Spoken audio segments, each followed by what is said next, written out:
Salut tout le monde, bienvenue dans la famille, le podcast immobilier et c'est l'épisode numéro 9 aujourd'hui. Un épisode que je fais absolument pas préparer, mais dans le fond, ce podcast-là, c'est de vous parler des sujets que normalement je connais bien. Je me suis préparé quelques petites statistiques, mais aujourd'hui, c'est un des épisodes que je trouve qui est le plus crunchy. Parce que là, on va parler de vendre par soi-même, donc sur diverses plateformes, mais en autant que tu n'aies pas de courtier, ou vendre avec un courtier. Puis je vais vous donner les avantages, mais aussi le dos de la médaille, à mon opinion, à moi. Donc, ce n'est pas la science infuse, là, hein? Détrompez-vous, ce n'est pas la science infuse. C'est mon opinion, puis ce que j'ai pu voir dans les 8 dernières années, des avantages et des inconvénients de chacune des situations. Mais je vais commencer par vous donner quelques petites statistiques, les statistiques les plus récentes des ventes par un courtier versus ventes directement par le propriétaire pour le mois de novembre. Et on va passer au travers de différentes régions slash provinces. Fait qu'au Québec, en novembre 2022, c'est 96,9 des transactions qui ont été effectuées par un courtier. Ce qui reste là, 3,1 des transactions qui ont été faites directement par le propriétaire. En Estrie, donc plus proche de chez nous, c'est 93,9 des transactions qui ont été effectuées par un courtier, ce qui veut dire qu'il reste 6,1 pour les propriétés qui sont à vendre directement par le propriétaire. Plus précisément, à Magog, 91,4 des transactions effectuées par un courtier, à Sherbrooke, 91,7 et à Granby, 98,6. Ça ne laisse pas beaucoup de place pour ceux qui vendent directement par eux-mêmes. Et ça, c'est des statistiques faites par une firme privée. Donc, c'est pas moi là, qui est allé comptabiliser ça puis qui a mis les stats à mon avantage. C'est les statistiques là, qui sont faites à l'externe. Donc, ça ne vient pas de moi. Ce qui veut dire qu'en Estrie, là, c'est 6,1 des transactions qui sont faites directement par le propriétaire et le reste, donc le 93,9 est fait par des courtiers. Puis là, on se pose la question, OK, mais pourquoi les gens voudraient quand même, malgré cette statistique imposante-là, décider de vendre par eux-mêmes? Et c'est justement ça qu'on va voir aujourd'hui. Et pour chaque avantage que je vais mentionner, c'est plate, là. Je le sais, là, je vais avoir l'air d'avoir un parti pris, mais je vais vous dire plusieurs désavantages que j'ai l'impression que ces gens-là, ou que vous, ou que les prochains vendeurs par eux-mêmes vont vivre. Parfait. Je vais essayer d'être là, le plus neutre, ben, je ne serai pas neutre. Je ne serai pas neutre parce que je suis courtier immobilier, puis j'ai décidé d'être courtier immobilier parce que je pense que dans une transaction immobilière, comme dans un procès légal, comme dans un branchement de panneaux électriques, comme dans une chirurgie, c'est important d'avoir un professionnel qui vient instrumenter cette opération-là, cette transaction-là. Fait que je ne serai pas tant neutre, mais je vais essayer d'être un poli, respectueux et de laisser de côté les animosités que je peux avoir envers certaines situations qui se sont déjà passées dans mon travail. Premièrement, un des avantages, pourquoi je vendrais toute seule, ben, c'est pour ne pas payer de commission. On va commencer avec le plus clair, là, sauver la commission. Fait qu'on va se dire, une maison de 500 000, là, si tu prends un courtier à 6 c'est 30 000 que tu sauves. Si tu prends un courtier à 4 c'est 20 000 que tu sauves. Puis si tu prends un courtier à 2 c'est 10 000 que tu sauves. Quand même des montants qui sont importants, là, hein. Tu sauves de la commission en masse, là. Je veux dire, c'est 30 000 de moins que tu as besoin de sortir de tes poches pour réaliser la transaction immobilière que tu veux faire. C'est impressionnant. De l'autre côté de la médaille, ça commence. Aux États-Unis, on dit que, puis là, j'ai pris la stat la plus basse parce que j'ai vu des statistiques vraiment, là, à la limite du farfelu. J'ai vu de toutes les statistiques, mais j'ai pris la plus basse que j'ai pu trouver. Aux États-Unis, en 2022, les maisons vendues directement par un courtier se sont vendues 5,5 plus cher que ceux qui ont été vendus directement par le propriétaire. Ce qui veut donc dire que si tu signes un courtier à 6 tu es kiff-kiff pas mal, hein, tu as payé un petit peu pour les services, mais tu ne perds pas bien d'argent. Dès que tu as un courtier qui te charge moins que 5,5 de rétribution, tu es gagnant. Selon la statistique la plus la plus basse aux États-Unis, tu es gagnant à partir du moment que tu signes un courtier, mettons qu'on va dire là, à 5 5 est bas, là, tu sais que tu rentres dans ton argent, en plus de tous les avantages que ça va t'apporter, mais tu rentres dans ton argent. Fait que, est-ce qu'on peut dire que tu sauves de la commission? Définitivement. Est-ce qu'on peut dire que tu fais plus de profit en vendant toute seule? Non. À vrai dire, tu fais plus de profit juste si tu signes un courtier à 6 puis qu'il est flat, flat, flat, flat, flat sur la moyenne des États-Unis, là. Mais si il est très performant et qu'il réussit à vendre ta maison à 7 de plus, 8 de plus, 9 de plus que ce que tu aurais vendu seul, à partir de ce moment-là, tu fais du profit. C'est du profit de plus. Fait que, ou bien tu sauves ta commission ou tu fais plus d'argent. Fait que c'est à toi de décider qu'est-ce que tu veux faire. Deuxième avantage, je peux être présent à toutes les visites. Il y a des propriétaires qui veulent être présents à toutes les visites pour dire ce qu'ils ont fait, comment ils ont fait les rénaux, pourquoi ils ont fait telle chose, pour voir les acheteurs, essayer de les saisir pour la sécurité de la place, pour être sûr de ne pas se faire voler rien, parce qu'ils veulent gérer le processus de visite. Fait que ça, c'est un avantage que tu as quand tu vends toute seule. Le flip side de ça, bien, premièrement, tu offres une piètre disponibilité. Fait qu'à moins que tu ne travailles pas, hein, si tu ne travailles pas, tu offres une super bonne disponibilité parce que tu es tout le temps chez vous et tu es tout le temps prêt. Ça balle, prêt à faire des visites.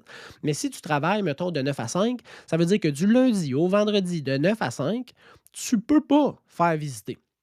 En plus de ça, tu reviens après ça, puis là, tu as les enfants, tu soupes, Fait que ça veut dire qu'il reste, là, tu sais, mettons que tu soupes de 5. Tu arrives chez vous à 5h15, tu prépares le souper, pif paf pouf, 5h30 parce que c'était pas mal prêt, c'était de la mijoteuse, tu manges jusqu'à 6h, ramasses les assiettes, fais le ménage, tchic, tchic, tchic, 6h30, c'est prêt. Les enfants se couchent, mettons, à 7h30, ça veut dire que tu as 1 heure de visite.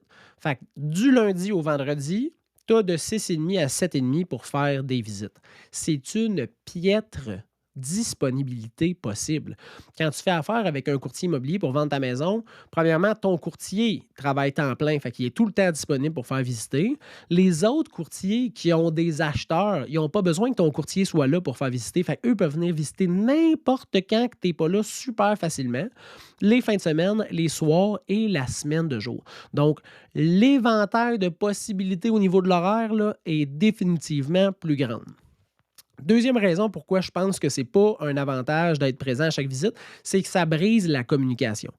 Les acheteurs entre eux, fait que mettons monsieur, madame ou madame, madame ou monsieur, monsieur, là, peu importe c'est quoi le couple qui visite ou même une personne toute seule qui est avec son courtier, peu importe, la communication doit être facile pour que tu puisses régler tous les questionnements possibles reliés à la propriété directement on the spot. Pour que tu puisses aussi naturellement exclamer tes observations sans filtre, hein, sans te retenir directement dans la maison. Fait que si tu trouves quelque chose de fucking laid, t'es capable de dire Hi, c'est fucking laid, ça, on va te défaire ça, même si ça vient juste d'être fait. Tu es capable aussi de régler les questionnements. Est-ce que le garde-robe est plus grand, plus petit qu'à la maison, chérie? Ah non, il est plus grand. Moi, je pense qu'il est plus petit. Puis là, on le tape, puis on fait comment? Non, il est plus grand finalement. Fait que tu ne gardes pas des questions qu'après ça, tu vas te poser quand tu vas être rendu à l'extérieur. Tu es capable de tout régler ça on the spot. T'sais, si tu as quelqu'un, exemple, un courtier qui est d'expérience avec toi, puis là, tu sais, tu fais, hey, on serait-tu capable d'ouvrir? Ouais, on serait capable de défoncer tel mur, telle affaire, mettre ça là, enlever le plancher. Fait que tu es capable de discuter facilement, librement, puis de prendre ton temps, descendre en bas, remonter en haut, aller voir la chambre, retourner voir l'autre chambre, retourner voir l'autre chambre encore. C'est pas. T'as pas de stress, t'as pas de pression, t'as 1 heure pour faire ta visite, puis t'as fait comme tu veux puis tu dis ce que tu veux. Fait que ça, là, la communication libre, c'est quelque chose qui est super important puis que les gens auront assurément pas si le propriétaire puis les enfants, mettons, du propriétaire sont là dans le salon en train de checker la TV puis tu as le propriétaire qui te suit durant ta visite. Je te confirme, cette communication-là, tu l'as pas. Les propriétaires, des fois, puis ça m'est arrivé parce que j'ai fait quand même plusieurs visites avec des clients acheteurs sur des maisons vendues directement par le propriétaire. Des fois, les vendeurs se mettent le pied dans la bouche. T'sais, ils vont parler de telle affaire ou ils vont juste parler de choses qui n'est pas nécessaire, qui n'est pas important à ce stade-ci de la transaction, qui va venir teinter la potentielle appréciation de la propriété des acheteurs. Fait que c'est pas une bonne chose de trop en dire. Laisse vivre les acheteurs leur premier feeling, là, puis après ça, on verra voir les choses qui sont importantes à mentionner. Puis normalement, les choses qui sont importantes à mentionner là, sont dites dans la déclaration du vendeur. Fait que, donne-moi la déclaration, Puis après ça, j'ai plus tant besoin de toi pour la première visite. Fait que ça se peut que tu te mettes les pieds dans la bouche si tu es présent à la visite. Puis la quatrième raison pourquoi je pense pas que c'est un plus d'être présent à chaque visite, c'est que les acheteurs vont juger le propriétaire. Même s'ils n'achètent pas le propriétaire, ils vont le juger. Le jugement, là, c'est naturel, c'est automatique, ça se fait, puis tu ne décides pas ça. Fait que si le propriétaire, ça a l'air d'être un esti de BS, puis que la maison est top-notch, ça reste que ça met un doute. Fait que si le propriétaire n'est pas là puis que la maison est top clean, il n'y a rien qui a de la BS. Tu comprends? Puis là, c'est pas péjoratif, là. Vous savez ce que je veux dire par BS, là. C'est pas. Je veux pas parler de personnes qui sont en situation difficile. Quelqu'un qui a de l'air malpropre, qui a pas de l'air. Vous savez ce que je veux dire, hein? Fait on juge la personne qui habite à l'intérieur, pourtant on n'achète pas la personne qui habite à l'intérieur. Fait que ça, c'est les 4 raisons pourquoi moi je pense qu'être présent, c'est pas un avantage, mais il y a des gens qui trouvent que c'est un avantage et je respecte définitivement ça. Troisième raison pour lesquelles je voudrais vendre seul, c'est de choisir un acheteur coup de cœur. Tu sais, quelqu'un, moi j'étais une famille, j'ai élevé mes enfants ici, j'aimerais savoir une famille qui élève ses enfants ici. Ça serait le fun d'avoir quelqu'un hein, qui a un coup de cœur. Puis là, tu sais, quelqu'un qui fit avec le voisinage. Mon voisin, je l'aime tellement. Fait que ça, c'est le fun quand tu vends toute seule parce que tu es capable de choisir ton acheteur. Le flip side de ça, c'est que ça se peut que tu perdes d'argent. Pourquoi? Parce que tu gères tes décisions sur l'émotion, sur la connectivité avec la personne, sur la connexion, sur ton feeling, versus le baser sur est-ce que, mettons, est-ce que les critères de décision sont sans risque, avantageux financièrement? Est-ce qu'ils sont bénéfiques à mon projet? Est-ce que. Fait que ça, là, c'est quelque chose qui est, d'après moi, juste d'après moi, là, plus important que d'avoir quelqu'un qui fit dans la maison parce que toi, tu as vécu ça, tu aimerais ça que la prochaine personne vive la même chose. Tu vends un bien immobilier. Ton objectif, c'est probablement d'aller ailleurs avec un autre projet, fait que de racheter quelque chose ou de partir en van toute ta vie jusqu'au Mexique. Peu importe, la vente de ta propriété, c'est un bon tremplin financier qui va t'aider dans ton prochain projet. Fait que prends tes décisions pour, premièrement, t'avantager financièrement. Deuxièmement, diminuer le risque relié à la transaction, puis avoir une offre qui est la plus bénéfique globalement possible. Fait que si tu prends ta décision sur le feeling, sur l'émotion, il y a des bonnes chances que ça ne soit pas en ligne avec tes avantages à toi. Fait que d'avoir quelqu'un qui est à l'extérieur de la transaction, ben lui, il n'est pas basé sur l'émotion. Lui, il est là pour analyser le risque, te donner le plus de chances de réussir ta transaction avec les meilleures conditions à meilleur prix. Fait que c'est pour ça que moi, je pense que c'est pas nécessairement bénéfique de choisir un acheteur coup de cœur. Quatrième avantage, de moment on est rendu à 4, hein? Quatrième avantage de vendre soi-même, c'est de gérer soi-même la négociation. C'est le fun parce que tu n'es pas réglementé, tu n'as pas de déontologie, fait que tu peux faire un peu ce que tu veux, tu sais. Puis ça m'est déjà arrivé, là. À Rock Forest, il y avait une maison qui était vendue sur du proprio. Mes clients étaient vendus, j'enlève le mot du proprio, qui était vendu directement par le propriétaire. Hem, puis, on visite, coup de cœur, on dépose un offre d'achat, bingo. Il y a 5 offres d'achat déposées en même temps. Fait que là, on dépose notre offre, une super bonne offre avec des bonnes conditions. Tu sais, on reçoit un appel. Ouais, salut François, je suis le propriétaire de telle adresse. On a pris en considération toutes les offres. Là, ton offre est vraiment bonne. Est-ce que tes clients voudraient peut-être augmenter à tel prix? Fait que là, je fais, ben, je vais regarder avec mes clients. Là. Est-ce que ça finaliserait la transaction? Ah, pas mal sûr qu'on irait avec tes clients là, s'ils vont à tel prix. Parfait. Parle à mes clients, décide de faire la modification, je signe ça, j'envoie ça, bingo.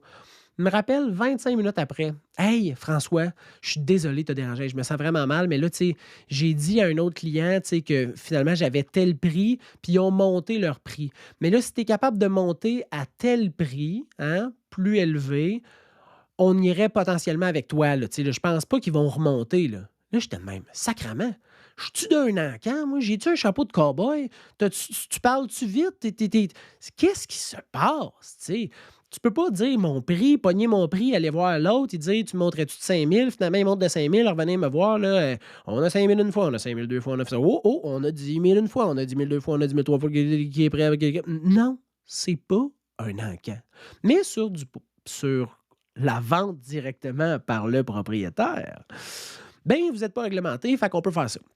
Fait que ça, c'est un avantage. Par contre, de gérer la négociation soi-même, ça fait que ben, ta petite boule d'émotion, ou si vous êtes deux, trois propriétaires, vos petites boules d'émotion ensemble vont venir teinter la négociation. Puis des fois, tu ne demandes pas assez, des fois, tu demandes trop, des fois, tu ne demandes pas les bonnes affaires. Fait que cette émotion-là ne vient pas être statistique, réfléchie, elle est émotionnelle. Fait que ça aide pas à avoir le sang-froid dans la négociation. Puis ça, ben, ça fait que des fois, les demandes sont un peu saugrenues, sont mal apportées, puis sont pas justifiables. Deuxièmement, les habitudes du courtier d'aller en négociation sont établies. Tu sais, c'est normal pour nous. Ça arrive à quasiment, là, avec la COVID, ça arrivait vraiment moins, mais normalement, négocier, tomber en négociation, c'est une conversation contractuelle, puis on est habitué de faire ça. Donc, c'est sûr que ça nous met dans une aisance, puis on est confortable de tomber dans cette situation-là, puis on connaît qu'est-ce qui va se passer, puis comment faire les choses. Moi, personnellement, j'ai des formations en négociation, j'ai lu des livres, j'ai fait des formations. Donc, j'ai des principes et des concepts à utiliser et à appliquer dans une négociation qui va venir aider mon propriétaire ou mon acheteur à avoir des avantages dans cette négociation-là. Quatrièmement, on est réglementé. Donc, ça crée une certaine confiance avec l'acheteur parce qu'on ne peut pas faire n'importe quoi de n'importe quelle façon, tu sais. Puis ça, ben, cette réglementation-là, cette procédure-là, c'est un peu comme si tu te fais poursuivre en justice. Tu sais, tu prends un avocat parce qu'il connaît les mœurs, il connaît les pratiques, il connaît les réglementations, puis tu vas être sûr de bien suivre les choses puis que ça se passe legit, là. Ben, c'est la même chose quand tu prends un courtier. On est réglementé, on a une formation, on est habitué, on n'est pas émotif. Fait qu'on est là pour t'aider. Fait que ça, c'est les raisons pour lesquelles je pense pas que de gérer soi-même la négociation soit un avantage. Cinquième chose, avoir accès à des pros. Fait que si tu utilises un service publicitaire professionnel vert, là, ils ont vraiment beaucoup d'outils. Notaire, évaluateur, tu sais, un coach. Fait que tu es capable d'avoir des professionnels qui vont venir t'aider à la pige dans ta transaction si jamais tu as besoin d'aide. Par contre, le flip side de ça, c'est que nous, exemple, les courtiers, on a un cercle de références avec lesquels on est habitué de travailler. Moi, ça fait 8 ans que je vais être courtier. J'ai des courtiers hypothécaires avec lesquels je ne travaille plus jamais. Il y en a d'autres que je veux absolument avec lesquels, tu sais, que je suggère fortement à mes clients de travailler avec.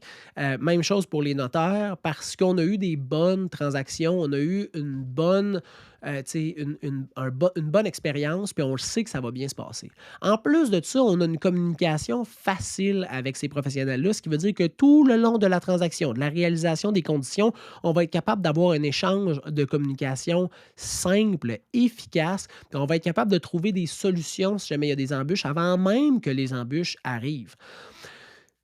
J'ai une situation où on a accepté un offre d'achat, puis moi, je représente le vendeur, on accepte l'offre d'achat d'un acheteur, j'envoie les documents à son institution financière, il est déjà préautorisé pour beaucoup plus que le montant de l'offre d'achat et tout d'un coup, ça bloque parce que la personne n'avait pas les fonds dans son compte depuis plus que tant de temps, puis là, il ne pouvait pas.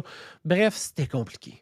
Fait que là, j'écris à la personne dans l'institution financière du client acheteur, j'ai écrit un courriel, pas de réponse. J'ai réécrit un courriel en fin de journée, pas de réponse. J'appelle, je laisse un message. Le lendemain, pas de réponse. La fin de semaine passe, pas de retour d'appel. Lundi, pas de retour.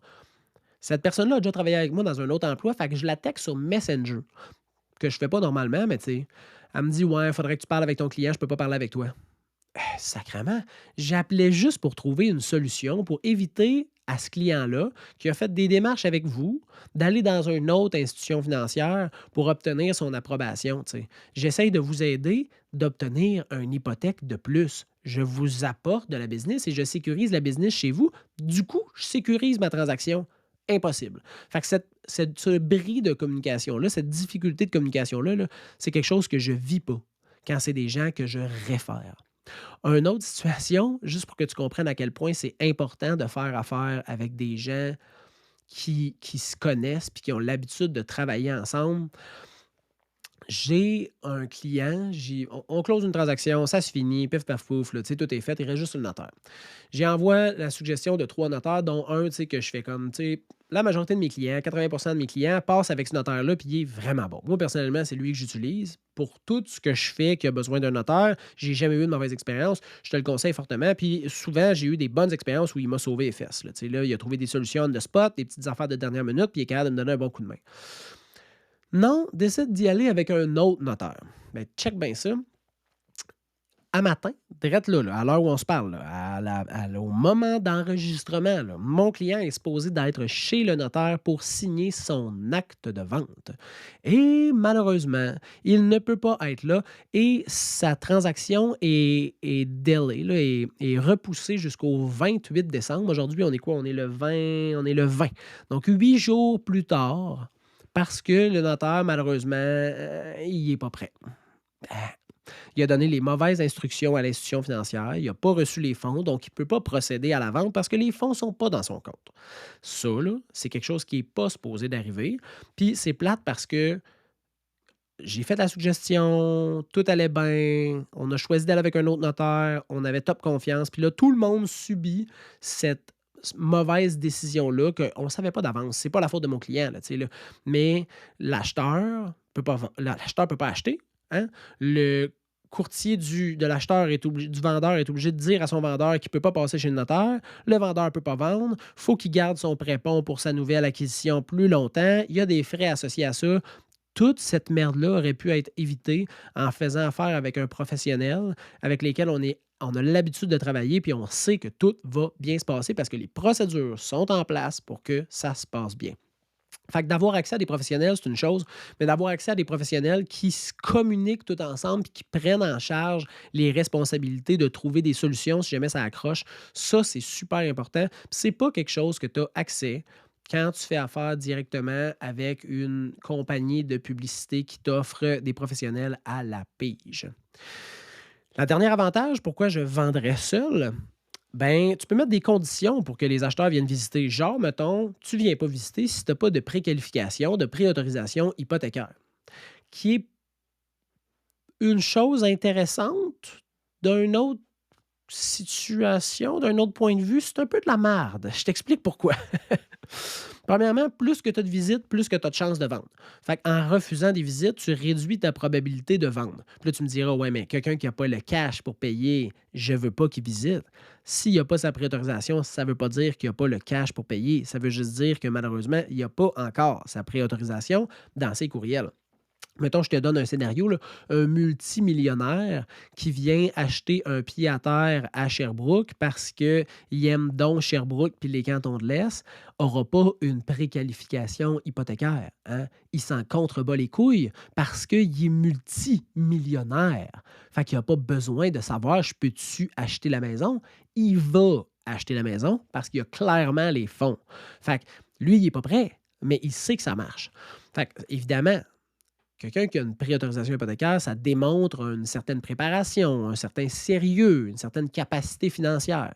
Mais je te mets un petit avertissement. Ça m'est arrivé plusieurs fois qu'une préautorisation hypothécaire a été donnée, mettons, pour, on va dire, 300 000, puis le dossier a été rapidement monté par l'institution financière. On fait une offre d'achat à 280 000, c'est accepté, l'inspection est faite, l'inspection est bonne, est belle, on passe cette condition-là, il reste juste le financement et tout d'un coup, dans le processus, en demandant tous les documents du client, là, tu sais, tous les documents pour monter la transaction, là, monter la demande, oh, on trouve une tâche à son crédit qu'on n'avait pas vue en faisant la préautorisation hypothécaire. Puis finalement, le client ne peut pas acheter tout seul, il faut un co-emprunteur, puis il n'est pas capable d'en trouver, fait que la transaction a chie. Ah! Pourtant, la personne avait une préautorisation hypothécaire. Fait que c'est pas gage de réussite automatique, déjà d'avoir une préautorisation hypothécaire. Puis le fait de diminuer le nombre de visites puis le nombre d'acheteurs potentiels qui viennent visiter, c'est vraiment quelque chose de négatif et de néfaste pour ta transaction. Donc, je ne le conseille pas.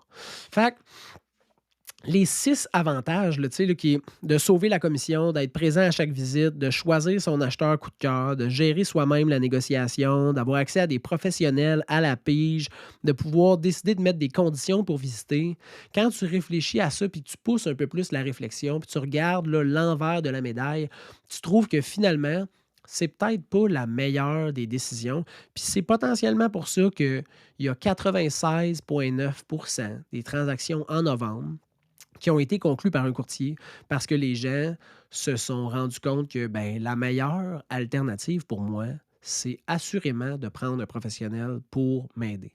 Mais l'important, là, pour finaliser cette capsule-là, puis l'épisode numéro 9 du podcast, l'important, c'est que tu sois confortable dans ton choix. Pour être confortable dans ton choix, il faut que tu évalues toutes tes options pour pas que tu le regrettes. Hein. Si tu fais juste décider de prendre une option, là, puis tu ne regardes pas le reste, là, ça se peut que tu regrettes. Mais si tu évalues, hein, tu réfléchis, puis que tu décides quelque chose, normalement, tu ne devrais jamais le regretter. Parce que tu as pris le temps de bien analyser, tu as pris une décision, puis tu vas assumer les conséquences positives ou négatives, fait qu'il n'y aura pas de regret. Est-ce que tu aurais fait les choses différemment? Peut-être que oui, mais il n'y aura pas de regret. Fait que l'important, là, si tu veux te lancer dans une transaction immobilière, pour être confortable avec ton choix, puis éviter d'avoir des regrets, évalue toutes les options qui s'offrent à toi, puis je pense que tu as fait les bonnes démarches pour réussir ton projet. Je vous remercie énormément d'avoir écouté l'épisode. Si vous avez besoin d'infos, vous pouvez m'écrire au info@serviceimmobilier.ca ou vous pouvez aller sur TikTok, sur Instagram, sur YouTube, sur LinkedIn. Je ne vais jamais sur LinkedIn. Je ne vais pas sur LinkedIn. Euh, Peu importe où, et tu peux m'écrire. Ça va me faire plaisir de t'aider. J'ai plusieurs personnes qui entrent en contact avec moi par les réseaux sociaux et dont par le podcast parce que je donne mon adresse courriel qui est le info@serviceimmobilier.ca.